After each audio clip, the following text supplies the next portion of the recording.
좋아요와 댓글, 구독, 알림 설정까지 놓치지 마세요. 뉴스 속 경제 이슈는 더 쉽고 깊게, 최신 고용 동향은 더 빠르게 전해드리는 고용브리핑 365 시간입니다. 안채린 기자, 안녕하세요. 안녕하세요. 네, 오늘은 어떤 이슈인가요? 네, 사과, 우유, 설탕, 그리고 올리브 오일의 공통점을 알고 계시나요? 모두 최근에 가격이 많이 오른 제품 같은데요? 네, 맞습니다. 거기에 또 하나의 공통점이 있는데요. 바로 모두 이상기후로 인해서 가격이 급등했다는 점입니다. 네. 기후변화가 현실로 다가오면서 이제는 지구온난화를 넘어서 지구 열대화 시대라는 말까지 생겨날 정도인데요. 당장 우리 밥상에도 지구온난화가 큰 영향을 끼치고 있는 겁니다. 네. 이슈픽에서 짚어봅니다. 이상기후의 경고 메시지가 곳곳에서 요즘에 나오고 있는데 우리 식탁까지 위협하고 있다는 생각은 제가 하지 못했습니다. 자, 하나씩 따져보겠습니다. 최근에 우유값이 올랐잖아요. 이게 이상기후와 어떤 관련이 있는 건가요? 네, 이달 1일부터 우유 업체들이 마시는 흰 우유 가격을 인상했죠. 올해는 리터당 88원씩 기존보다 거의 9% 가까이 올렸습니다. 당장 우유를 재료로 쓰는 치즈나 버터, 빵과 케이크 등의 식품들의 가격도 걱정해야 하는데요. 이렇게 우유값이 오른 이유, 낙농가와 유식품업계는 해마다 원유가를 같이 정하는데요.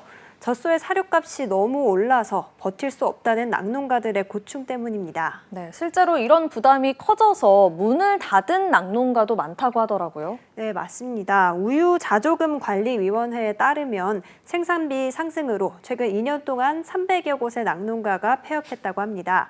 사료값이 이렇게까지 버거워진 배경을 들여다보면요. 지난해 우크라이나 전쟁과 이상기후 때문에 세계적으로 사료값이 크게 상승하면서 낙농가의 원유 생산비가 1년 전보다 무려 13.7% 올랐기 때문입니다. 네. 다행히 전쟁으로 인한 영향은 해결이 돼가지만 이제부터 다시 앞으로 2년간 해마다 15%씩 오를 거라는 분석이 나오고 있습니다. 기후 탓이 큰데요. 지구온난화로 점점 더 기승을 부리는 엘니뇨 현상에 가뭄이 우려되는 곡창 지역들이 많기 때문입니다. 네, 최근 우리나라에서는 이딴 폭우로 인해서 채소와 과일 가격이 급등했었는데 다른 나라는 또 가뭄 때문에 골머리를 앓고 있네요. 네, 설탕 같은 경우에도 마찬가지입니다. 세계 설탕 가격은 전달보다 10% 가까이 올랐는데 2달 연속 상승세를 이어가면서 올 초보다 40% 가까이 더 비싸졌습니다. 지난달 설탕 가격 지수는 2010년 11월 이후 약 13년 만에 최고치를 기록했을 정도인데요. 이처럼 설탕 가격이 오르는 건 태국과 인도 등 주요 생산국 기후가 엘니뇨로 건조해지면서 생산량이 줄어들 거란 예상이 나오고 있기 때문입니다. 국제 유가 상승도 설탕 가격을 올리는 데 영향을 줬습니다. 네, 문제는 설탕 역시 우유처럼 원료로 쓰이는 곳이 많잖아요. 네, 그렇죠. 과자나 아이스크림 그리고 음료 등에도 모두 설탕이 들어가고요. 설탕은 요리할 때도 거의 모든 음식에 쓰이는 부재료이기도 한데요. 그래서 설탕값이 오르면 해당 음식들도 가격이 올라갈 수밖에 없는 이른바 슈가플레이션이 우려되는 상황입니다. 네, 알겠습니다. 이상기후로 가격이 오르는 식품 또 어떤 게 있습니까? 네, 지중해 선물이자 웰빙 식품 기본으로 전 세계인들의 사랑을 받는 게 바로 올리브유인데요. 주 산지하면 어디가 떠오르시나요? 저는 스페인이 떠오르는데요. 스페인산 올리브유가 품질이 좋고 또 많이 나오기로도 유명하지 않습니까? 네, 맞습니다. 스페인은 전 세계 올리브유의 절반을 생산하는데 극심한 가뭄으로 올리브유 공급량도 약 78만 톤으로 반토막이 났습니다. 가격도 사상 최고를 기록해서 3년 전보다 3배 이상 오른 상황입니다. 그래서 스페인 내에서는 공장과 슈퍼마켓에서 올리브유 도난 사건이 잇따라 벌어지기도 했는데요.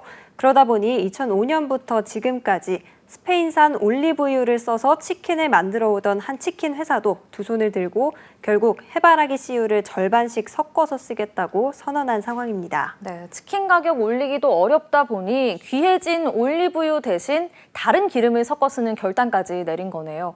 올리브유 가격 앞으로는 좀 나아질까요? 네, 상황은 더 나빠질 걸로 보입니다. 올리브유 생산 2위, 3위인 국가인 그리스와 이탈리아를 비롯한 다른 지중해 국가들의 상황들도 크게 다르지 않기 때문인데요. 이런 상황에서 주요 생산국 중 하나인 튀르키예는 다음 달까지 아예 올리브유 대량 수출을 중단시키기도 했습니다. 계속된 가뭄에 주요 식량 생산국들이 자국 보호에 나서기 시작한 겁니다. 가격 급등 상황이 지속될 것 같으니 자국 내 가격은 보호하고 보자, 이런 움직임이 나타나는 걸로 볼 수 있겠습니다. 네, 이렇게 되면 국제 가격은 더 올라갈 수밖에 없는 거 아닌가요? 네, 맞습니다. 게다가 기후위기가 또 다른 밥상 전쟁 위기를 부른다고 우려를 하는데요. 최근 전 세계 최대 쌀 수출국으로 세계 시장의 40%를 차지하는 인도가 지난해에 이어 올해도 추가로 쌀 수출을 제한했습니다. 지난 여름 가뭄에 이은 폭우로 수확량이 줄어들 것을 예상해서인데요. 인도 역시 주요 밀 수출국이기도 한데 기록적 폭염으로 생산량이 급감하자 지난해부터는 밀 수출에도 빗장을 걸어 잠그기도 했습니다. 네, 쭉 들어보니까요. 기후변화가 농업에 지대한 영향을 미치면서 우리의 밥상까지 위협하고 있다는 사실을 알 수가 있었습니다. 앞으로 이런 상황이 나아질 수 있을까요? 네, 정부 간 기후변화 협의체인 IPCC 보고서를 보면 이런 문제는 시작에 불과합니다. 앞으로는 더 심해질 거란 경고도 나왔습니다. 농업 분야를 보면 이미 지난 50년간 농업 성장률이 감소했다고 하는데요. 이대로라면 2050년쯤 주요 곡물 가격은 최대 23% 상승할 것이란 예측도 했습니다.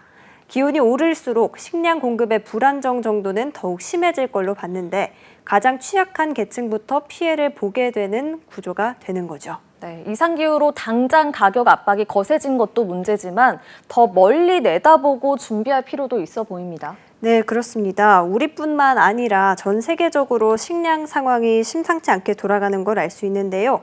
지금은 인도가 국간을 걸어 잠갔고 13년 전엔 러시아가 잠갔지만 이제는 주요 수출국이 모두 한꺼번에 문을 잠그는 날이 올 수도 있기 때문입니다. 더 큰 문제는 우리나라의 식량 자급률이 여전히 OECD 국가 중 최하위라는 사실입니다. 우리나라의 식량 자급률 45%, 곡물 자급률은 고작 20% 수준에 그치고 있기 때문입니다. 그나마 자급률이 높던 쌀마저 최근엔 재배 면적과 생산량이 계속 줄어드는 추세고요. 이렇다 보니 전문가들은 극단적인 기상현상으로 물가 압박을 고민할 뿐 아니라 정부가 장기적인 대책을 세워야 한다고 한 목소리로 조언합니다. 네, 먹거리, 당장 앞으로의 가격뿐만 아니라 멀리 보면 우리의 안전 확보와도 연결된 문제라는 걸 새삼 다시 생각해보게 된 시간이었습니다.